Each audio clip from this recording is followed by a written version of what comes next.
Welcome back to Dr. Najam Lectures. In this video, we will talk about the sling type of the bandage, especially the nasal sling bandage.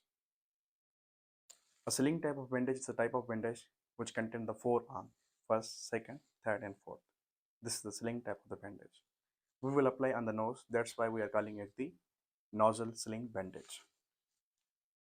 For this, we have to apply the gauze or cotton to the injured nose and ask the patient to hold this.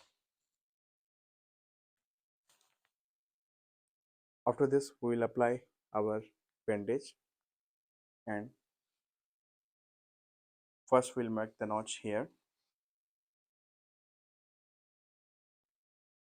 and second notch we will make here.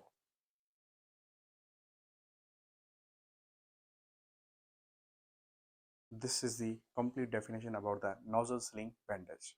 First we will apply the gauze or cotton to the injured area, then first two arms coming here and make a notch here, and second coming above the ears and make a notch here.